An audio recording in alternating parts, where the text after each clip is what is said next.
Hello students, I am Uruj Ahmed Khan working as a teaching assistant in Delhi Institute of Pharmaceutical Sciences and Research, that is DIPSAR. In this module, we will deal with excipients for liquid dosage forms under paper Product Development 1. The learning objectives of this module are different excipients used in monophasic liquid dosage forms and in biphasic liquid dosage forms, particularly in emulsions and suspensions, and their mechanism of actions, different types of surfactants used in liquid dosage forms, and finally, the determination of HLB value of surfactants. Coming to introduction part, liquid dosage forms are basically of two types, that is monophasic liquid dosage form and biphasic liquid dosage form. We will start with excipients for monophasic liquid dosage forms. Liquid dosage forms are intended to be used by geriatric or pediatric population and include solutions, suspensions and emulsions.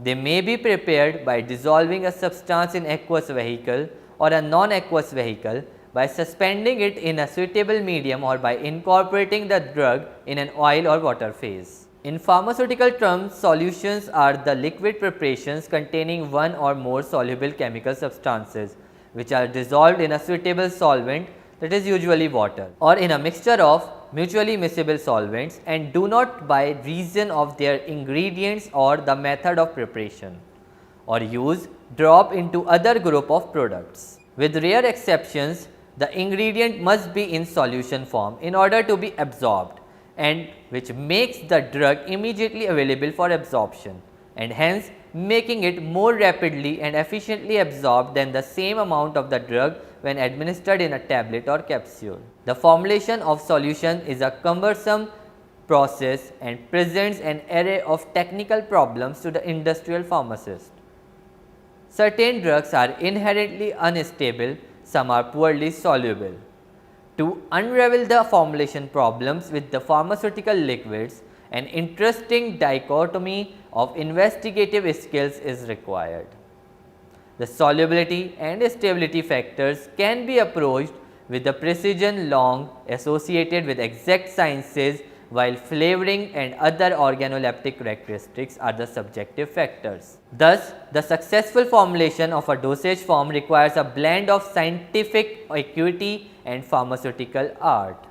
The various excipients involved in the manufacturing of liquid dosage forms are vehicles, solubilizers, complexing agents, buffering agents and antifoaming agents. Now, we will start with vehicles. Vehicles are the liquid bases which carry the active pharmaceutical ingredient and other excipients in the formulation in the dissolved or dispersed state. Vehicles may be aqueous or oily. Aqueous vehicles include water, polyhydric alcohols, hydroalcoholic solutions and buffers. Oily vehicles include vegetables or mineral oils, organic oily bases or emulsified bases. Potable water is the one which contains 0.1% of the total solid purified water USP, is used as vehicle in all the liquid formulations except for the parenterals, for which water for injection is used. The quality of water is defined by the USP in terms of conductivity. Alcohol, also known as ethyl alcohol,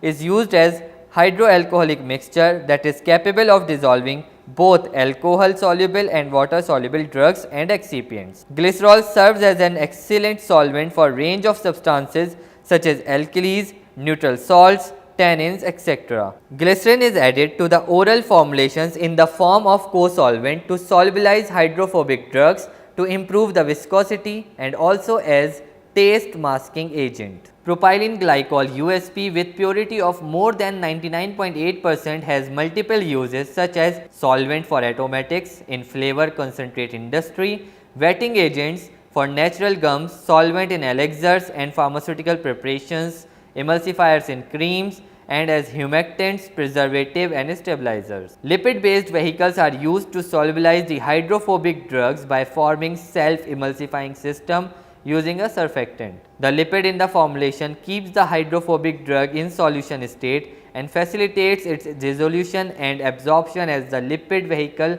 is metabolized in gastrointestinal tract. Now, moving to solubilizers, these are used in the aqueous based formulations to modify the polarity of water so as to dissolve a non-polar drug. They alter the polarity, viscosity, surface tension, density, boiling point and specific heat of solution in various ways. The mechanism of solubility enhancement using co-solvents is not well understood. Co-solvents reduce the interfacial tension between the aqueous solutions and the hydrophobic solute. Some of the examples of solubilizers include sugars, sorbitols, alcohols, ethanol, propylene glycol and polyethylene glycols such as PEG 400. Recent reports suggest a number of solvents that can be used in oral liquids. These include glycophrolol, glycerol, dimethyl ketol, glycerol formol, dimethylacetamide, ethyl lactate, ethyl carbonate and 1,3-butylene glycol. However, with the exception of dimethylacetamide, all the other solvents mentioned above are not acceptable for systemic use. Dimethylacetamide can be used as a co-solvent in parenteral products, but it is not suitable for use in oral liquids owing to its objectionable odor and taste. Thus, a very narrow spectrum of solvents is available for use in oral liquid formulations. Coming to complexing agent, complexing agents serve to enhance the solubility of a compound. This can be achieved if both the drug molecule and complexing agent have proper size, charge and lipophilicity that allow for favorable solubility enhances non-covalent interactions. The most commonly used complexing agent is cyclodextrin. Cyclodextrin constitute a group of structurally related natural products which are formed during the bacterial digestion of cellulose. They are the cyclic oligosaccharides made up of alpha-1,4 linked alpha-D-glucopyranose units with a lipophilic central core and a hydrophilic outer corona. The limited free rotation around the bonds linking the glucopyranose units make cyclodextrin toroidal or cone shaped. The parent or natural cyclodextrin may contain 6, 7 or 8 glucopyranose units referred to as alpha, beta and gamma cyclodextrins respectively. Cyclodextrin act as a molecule containers that entrap the guest molecules in their internal cavity, forming inclusion complexes in aqueous solutions. The lipophilic moiety is taken up into the hydrophobic central cavity of the cyclodextrin and they are in rapid equilibrium with the free drug molecules in the solution. No covalent bonds are formed or broken down during drug cyclodextrin complex formation. The driving forces for the formation of inclusion complex include release of enthalpy rich water molecules from the cavity, van der Waals force, electrostatic and or hydrophobic interactions, hydrogen bonding, release of a conformational strain and charge transfer interactions. The drug cyclodextrin complex offers several advantages which include solubility and hence bioavailability enhancement, improvement in drug stability, reduction of gastrointestinal or skin or eye irritation associated with drugs, prevention of drug-drug or drug excipient incompatibility and odor and taste masking of bitter drugs. Moving towards buffering agents. They are used to maintain pH of the formulation to ensure the physiological compatibility of the formulation with the biological fluids and also to maintain the formulation stability. The required amount of buffer capacity is usually between 0.01 and 0.1 molar, while the concentration of 0.05 and 0.5 molar is sufficient. The choice of buffer to be used in the formulation is based on whether the acid base forms are listed for use in oral liquid dosage form, drug and excipient stability in buffer, compatibility between the buffer and the container. Several factors such as amount and the type of co-solvents present, dilution, ionic strength and temperature may contribute to affect the pH of the solution. For instance, with the increase in temperature, the pH of the acetate buffers increases while the pH of boric acid buffers decreases. The buffer may negatively influence the solubility of drug and excipients. The effect depends on the polarity of solute and salt when combined in the formulation. Non-polar solutes are salted in by weakly polar organic salts, while they are desolubilized, salted out by polar salts. Conversely, polar solutes are solubilized by polar salts and desolubilized by organic salts. The buffers that have multiple charged species in solution can also be determined the potential reaction between the drug and excipients. For example, buffer that use citrates, phosphates, carbonates and tartrates may precipitate with calcium ions, forming sparingly soluble salts, the precipitation being dependent on the pH of the solution. Antifoaming agents. The foams may be formed in a liquid dosage form either during the manufacturing process or when it is reconstituted. Defoaming and antifoaming are like two faces of a same coin, utilizing the same type of material for their prevention, differing slightly in their mechanism of foam prevention. Defoaming indicates breaking, rapid knockdown and controlling the pre-existing foam. Foam inhibition or antifoaming implies preventing the foam from forming during its first occurrence. Antifoaming agents lower the surface tension and with the cohesive binding of the liquid phase avoid the formation of foams. Example of an antifoaming agent is simethicone. Silicon has found its use as antifoaming agent since a long time ago to control or eliminate foam. Simethicone has low intermolecular forces, lack of ionized moieties and least surface viscosities, thus is a widely acceptable antifoaming agent. When applied to non-aqueous foams, silicone fluids produce the effect by entering into the foams, spreading out over the surface of the foam and thin out, disrupting the foam surface resulting in the destabilization and breakage of the foam bubbles. The anti-foaming effect of silicones is primarily attributed to two mechanisms. First, the fine droplets of antifoams enter into the liquid films that is present between the bubbles and rapidly wet out or cover the bubbles, reducing the surface tension and hence rupture of the film. The antifoaming agent droplets enters into the liquid film between the bubbles and forms a mixed monolayer on the bubble surface. The less coherent monolayer destabilizes the film. PDMS show a considerable effectiveness in non-aqueous systems but have little foam inhibiting activity in the aqueous surfactant solutions. For this purpose, hydrophobic silica can be included in the formulation to significantly increase the effectiveness of the antifoam agent. The hydrophobic silica is dewetted by the bubble film, which helps in thinning the film and promote instability by causing the foam to collapse due to direct mechanical shock. Other excipients which are commonly used in liquid formulations are preservatives, antioxidants and sweetening agents. Now moving to second part of this module, that is excipients for biphasic liquid dosage forms. Biphasic liquid includes suspensions, emulsions are a special type of dosage forms with their properties depending on the presence of a boundary region between the two phases. The suspensions are marked by the interface consisting of a liquid and an insoluble solid, while emulsions constituting the two immiscible liquids, usually oil and water, to form an interface. An interface between the liquid and air is also present. Interface is marked by the fundamental property of possessing a positive free energy with the molecules at the interface in a higher energy state compared to those located in the bulk phase. The primary objective in a biphasic formulation is to reduce the positive interfacial free energy value to 0 through various means. The suspensions utilize the approach of reducing the amount of interface, that is via flocculating or aggregating of particles, while the emulsions rest on the coalescence of the globules to form one macro phase in order to reduce the interfacial energy. Another method is to vary the composition of the interface to make it rich in surface active agents. Surfactants may be contained within a system in different forms as single molecules in solution or may be adsorbed at the air liquid surface. They may form a layer at the oil water interface or may form oriented clusters in the aqueous phase, referred to as micelles.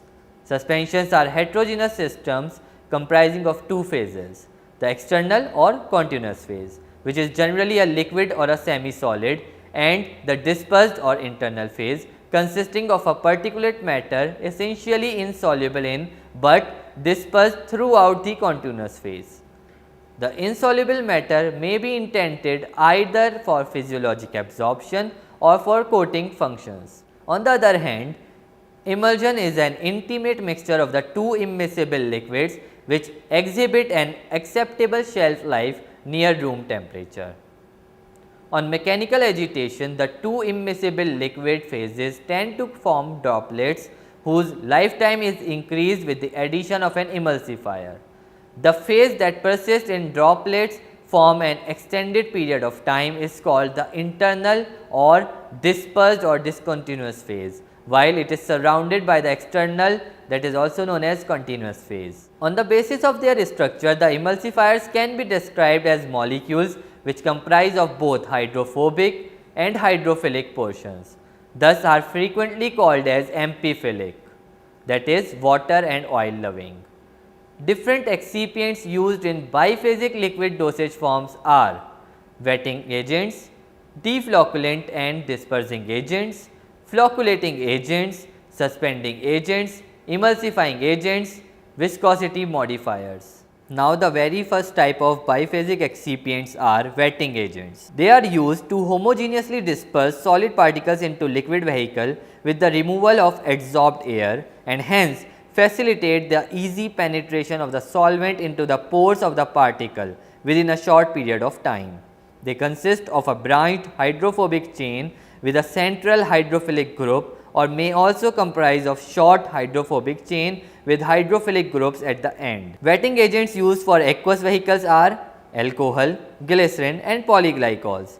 Wetting agents used for non-aqueous vehicles are mineral oil. The extent of wetting by the wetting agent is defined by contact angle. The contact angle is referred to the angle by the intersection of the liquid solid and the liquid vapor interface. Small contact angles, that is less than 90 degree, is observed with the spreading of liquid on the surface corresponding to a high wettability, while a larger contact angle, that is greater than 90 degree, is observed when the liquid appears as a bead on the surface corresponding to reduced wettability. Smaller contact angles indicate the spreading of fluid over a larger surface area, while greater contact angles indicate the reduced contact with the surface and formation of a compact liquid droplet. Thomas Young in 1805 gave an equation called as Young's equation, which describes that the contact angle of a liquid drop on the solid surface is related to the mechanical equilibrium of the drop under the action of three interfacial tensions. The equation on the screen is Young's equation. Now, moving towards deflocculants and dispersing agents. These agents do not appreciably lower surface and interfacial tension. Thus, they have little tendency to create foam or wet particles. Most deflocculants, however, are not generally considered safe for internal use, and as a result, the only acceptable dispersant for oral product is lecithin or a lecithin derivative. Because lecithins vary in water solubility and dispersibility characteristics, proper control of product specifications must be maintained to obtain reproducibility. In a deflocculated suspension, the dispersed particles remain as discrete separate units that results in low settling of the dispersed particles. The supernatant of such suspension remain cloudy after shaking for an appreciable interval of time. This is attributed to the very slow settling rate of the smallest particles in the suspension, which prevents the liquid entrapment within the sediment, giving a compacted structure which is difficult to redisperse. This phenomena is referred as caking, and it is the most severe physical stability problems that can be encountered in a suspension.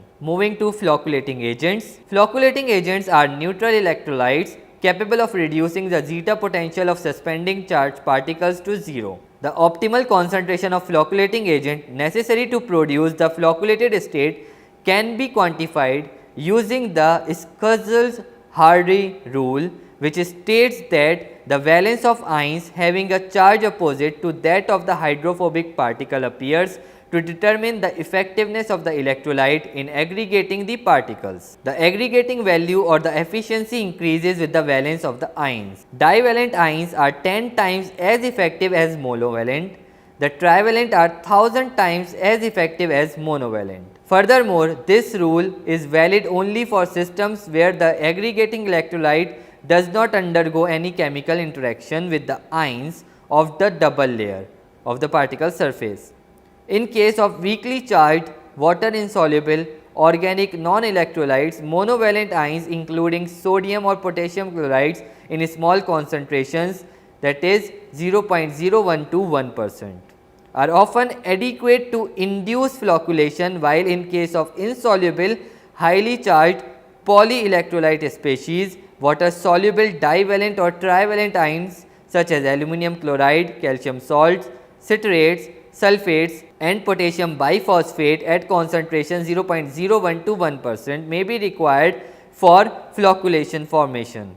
The floccules exhibit a porous loose structure in which the dispersion medium can easily flow through during sedimentation, allowing a greater entrapment of the liquid phase. The floccules so formed are easily redispersible on moderate agitation. Flocculated particles form a type of lattice which resists complete settling of particles and are thus less prone to compaction and cake formation. The supernatant in case of flocculated suspensions quickly becomes clear due to a rapid settling of large floccules so formed. Suspending agents. They minimize the interparticle attraction and aggregation by functioning as an energy barrier, thus retard settling and agglomeration of the particles. The suspending agents can be cellulose derivatives, natural or synthetic gums and clays. The broad categories of suspending agents include protective colloids, surfactants and viscosity inducing agents. Coming to protective colloids, suspension systems form clusters of particles, thus exhibit poor drainage in bottles or vials, making the formulation inelegant in appearance. These properties may be improved by the addition of protective colloids. Protective colloids, unlike surfactants, do not reduce the interfacial tension. However, they increase the zeta potential and form a mechanical barrier or sheath around the particles. They are used in higher concentrations than the surfactants. Modified cellulose polymers such as methyl cellulose, sodium carboxymethyl cellulose and hydroxypropyl methyl cellulose are the widely used protective colloids in oral, topical and parenteral dosage forms. Sodium carboxymethyl cellulose is an anionic polymer, whereas methyl cellulose and hydroxypropyl methyl cellulose are non-ionic. Sodium carboxymethyl cellulose is used at a concentration of up to 0.5% in injectable preparations. Sodium carboxymethyl cellulose also has some limitations such as incompatibility with number of electrolytes and quaternary ammonium compounds, and also forms complexes with certain surfactants. On the other hand, HPMC and methyl cellulose gel on heating are affected in the presence of electrolytes. Polyacrylic acid carbopol is another synthetic polymer widely used in external lotion and gel preparations. Although carbopol is extremely sensitive to electrolytes, but it is suited for use of both in aqueous and non-aqueous systems. They function primarily as protective colloids and modify the viscosity of the medium. Clays. Clays are another group of excipient quite useful in suspension formulation. Clays are hydrated aluminum or magnesium silicates. They form colloidal dispersions of high viscosities on further hydration with water. They possess acid neutralizing capacity as the aqueous clay dispersion has an alkaline pH 8.5 to 9.5. Clay form firm opaque gels at a concentration of 5 to 10%. Alkaline buffers are usually added to the clay dispersion to maintain the pH. Clay suspensions and gels should be preserved with non-ionic antimicrobial preservatives such as paraben esters and benzoates to prevent mold and bacterial growth. Its viscosity increases with heat and aging but become less prominent in more concentrated systems. Emulsifying agents. Emulsifying agents adsorbed at the interface or on the surface of the suspending droplets, reducing the interfacial tension and preventing droplet coalescence. The emulsifying agents includes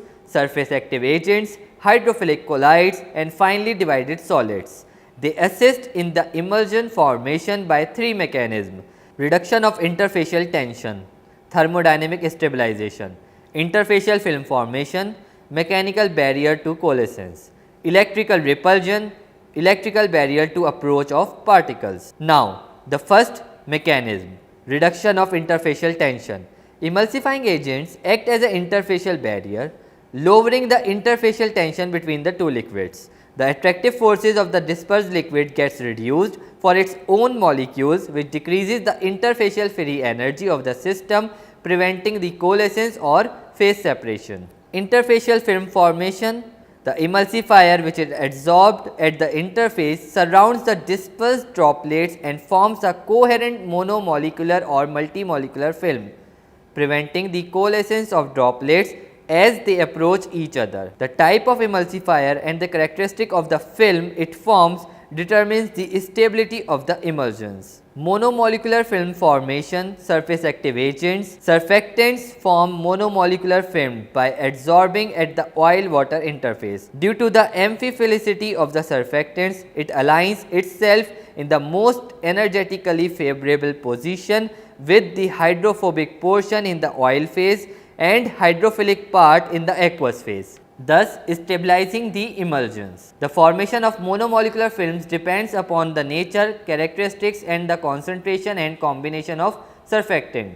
Now, gaseous films. Gaseous films are characterized by the separation of adsorbed surfactant molecules as they approach each other. They do not adhere to each other laterally and undergoes free movement around the interface. Gaseous film formation is exhibited by anionic surfactant sodium 2-decyl sulfate. When the film is to the dispersed phase droplet, the emulsion is stable. The monolayer film should be strongly anchored to the droplets of the dispersed phase for the emulsion to be stable, as the loosely fixed films tend to move away from the interface and leading to the coalescence. Condensed films. The emulsifier at high concentration forms a rigid film between the two immiscible phases, which provides mechanical resistance to both adhesion and coalescence of the droplets. Examples include long straight chain fatty acids, palmitic and stearic acids. They form tightly packed films which steeply rise from the compression.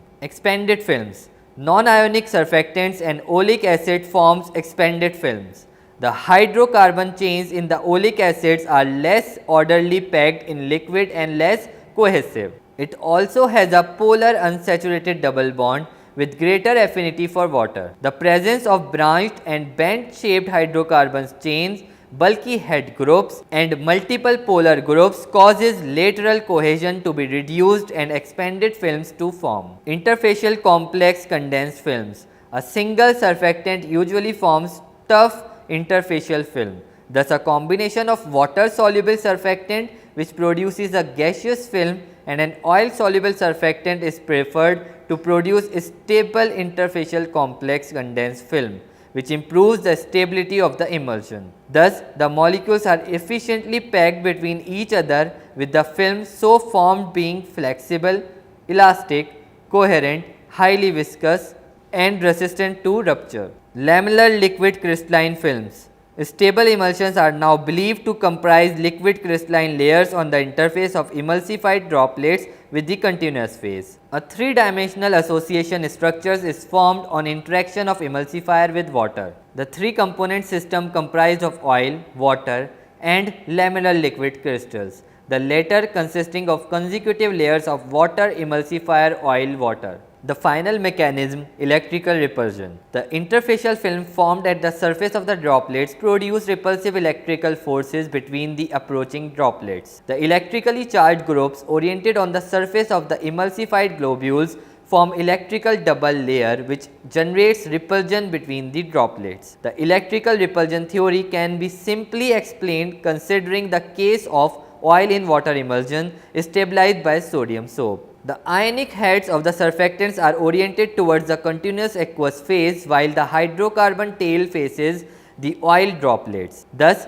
the droplet surface is stirred with the charged groups, negatively charged carboxylate groups in this case, which produces surface charge on the droplet. The cations of opposite signs orients near the surface, resulting in diffuse double layer of charge. The double layer produces a potential which creates a repulsive effect between the oil droplets and thus causing hindrance in the coalescence of the droplets. The zeta potential is hence determined. The zeta potential for an emulsion stabilized by a surfactant compares satisfactorily with calculated double layer potential. Furthermore, the change in zeta potential parallels rather agreeably the change in double layer potential on the addition of electrolyte. These and related data on the magnitude of the potential at the interface can be used to calculate total repulsion between oil droplets as a function of the distance between them. Idealized representation of the electrical double layer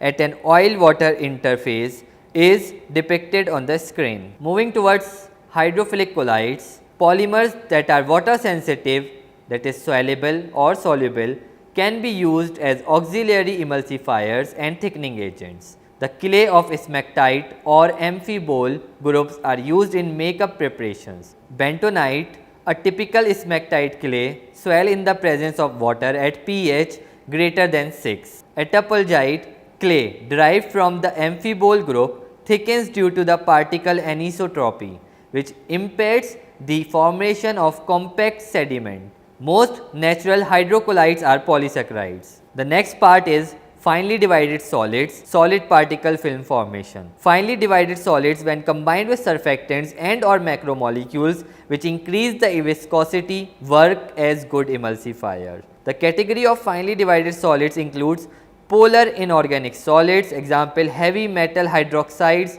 certain non-swelling clays and pigments, non-polar solids such as carbon or glyceryl triestearate. Non-polar solids tend to be wetted by oil to a greater extent than by the aqueous phase, whereas the reverse is true for polar solids. The non-polar solids favor the formation of water in oil emulsions in the absence of surfactants, because the wetting by oil promotes the coalescence of oil droplets during the initial steps of emulsification. Finely divided solid particles form a stable film by adhering at the interface. They perform the action by wetting one of the faces. When wetted by water, the contact angle is less than 90 degree and oil in water type emulsions are formed, while when wetted by oil, water in oil type emulsions are formed. Now coming to surface active agents or surfactants. Surfactants that are well known class of emulsifying agents are the substances having both hydrophobic and hydrophilic regions in their molecular structures. They are amphiphilic in nature and thus are soluble in both oil and water. The surfactants, when added into the dispersed system, orient themselves in a monomolecular layer with its hydrophilic polar group facing the polar, that is water solvent, and hydrophobic non-polar groups facing the non-polar solvents. They lower the interfacial tension and readily emulsify the dispersed system. Increase in the surfactant concentration in an aqueous solution results in the reduction of interfacial tension. Upon further addition, the surfactant molecules are closely packed, results in the saturation at the surface, beyond which excess surfactants goes into the bulk and forms micelles within the aqueous solution. Surfactants are grouped into four major categories depending on the nature of the charge carried by the hydrophilic region of the surfactants, that are anionic, cationic, non-ionic and ampholytic surfactants. The different surfactants used in emulsion preparations are tabulated on the screen. Now moving to the next part of this module, that is determination of HLB values. HLB is also known as hydrophilic lipophilic balance. The emulsifiers can be selected based on the knowledge of their lipophilic and hydrophilic behavior and on the type of emulsion produced with a given aqueous or lipid. The method is practical but tedious and empiric in nature. Griffin in 1947 systematized the approach of emulsifier selection by developing somewhat empirical system for determining the HLB of surfactants. The HLB value of the emulsifier can be determined experimentally or computed through the structural formula of the surfactant. Different ways to determine HLB values of a surfactant can be enumerated as: number 1, based on polyhydric alcohol fatty acid esters, the HLB value may be estimated by the following formula: HLB is equals to 20 bracket 1 minus S by A, where S is the saponification number of the ester and A is the acid number of the fatty acid. Secondly, for those whose saponification number cannot be determined, their HLB values may be calculated by the formula HLB is equals to E plus P divided by 5, where E is the weight percent of oxyethylene chains in the surfactant and P is the weight percent of the polyhydric alcohol groups, example sorbitol or glycerol in the substance. Thirdly, if the hydrophilic region is polyoxyethylene, the HLB value is calculated by HLB is equals to E by 5.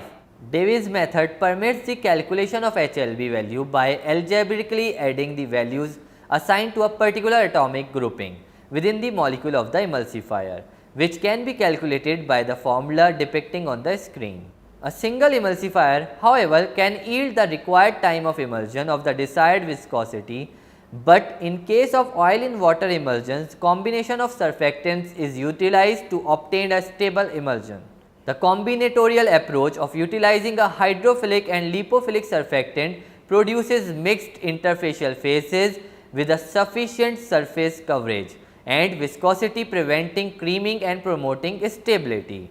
The HLB value of surfactant mixtures of surfactant A, that is HLBA, and B, HLBB, can be calculated by the formula depicted on the screen. Application of surfactants based on HLB value is depicted on the screen. HLB value 1 to 3 having application as antifoaming agents. HLB value having 3 to 6 can be used as water in oil emulsifying agents, and those having HLB value of 7 to 9 can be used as wetting agents. On the other hand, HLB values having 8 to 16 can be used as oil in water emulsifying agents. On the other hand, the HLB values of 13 to 15 can be used as detergents, while 15 to 18 can be used as solubilizing agents. The next type of excipients are viscosity modifiers. A consistency that provides the desired stability is the chief characteristic of an emulsion. The appropriate flow characteristic can be attained by manipulating the composition of lipid phase, varying the phase ratio and surfactant by the addition of gums. Rheologic character along with the surfactant characteristic of interfacial film influences creaming of the fluid emulsion. An increase in viscosity generally minimizes creaming, rising or sedimentation. The use of gums, clays and synthetic polymers is the continuous phase of emulsion is a powerful tool for enhancing an emulsion's stability. It is recommended to keep the newly formulated emulsion undisturbed for 24 to 48 hours before determining whether its rheological properties, as it requires some time to build up the viscosity. The viscosity of emulsions responds to changes in composition in accordance with the following generalizations. Number 1, a linear relationship is observed between the emulsion viscosity and viscosity of the continuous phase. For example,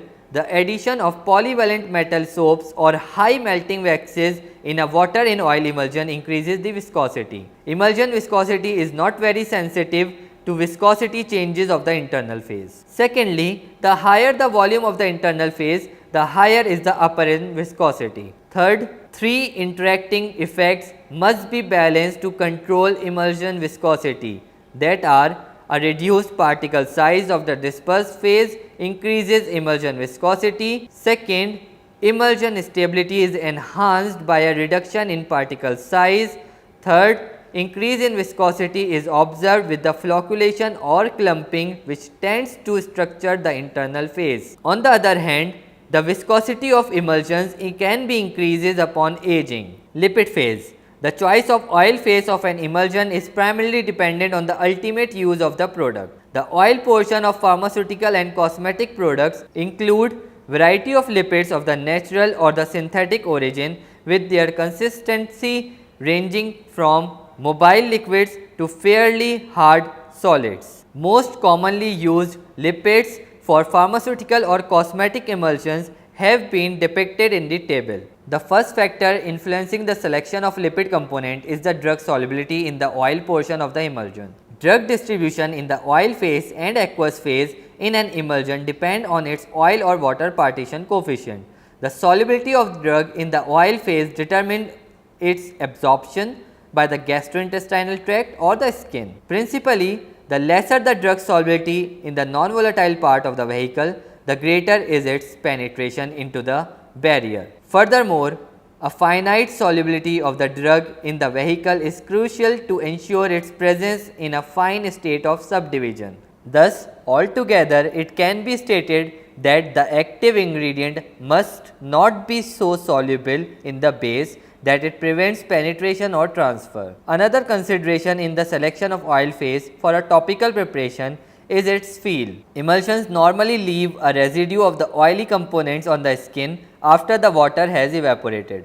Therefore, the tactile characteristics of the combined oil phase are of great importance in determining consumer acceptance of an emulsion. The emulsion internal and external phase ratio is determined by the solubility of the drug molecule or by the desired consistency. The low levels of the internal phase results in a formation of fluid emulsions, whereas higher percentages of the internal phase results in heavier emulsions. Also, a high internal phase ratio normally requires a high level of emulsifying agent. This point affects the decision concerning the phase ratio. So, finally, we have concluded that the inherently unstable drug in a solution form and a poor soluble drug presents many technical problems to the formulator. A precise understanding of the components of a dosage form is necessary so as to solubilize the lipophilic molecule and stabilize the unstable therapeutic moiety.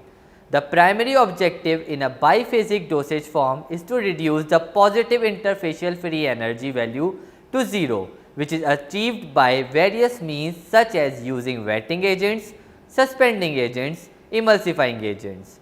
The basic mechanism of action of each excipient along with their physicochemical properties have been put forth so as to develop the optimal monophasic or biphasic liquid formulation for optimal drug delivery.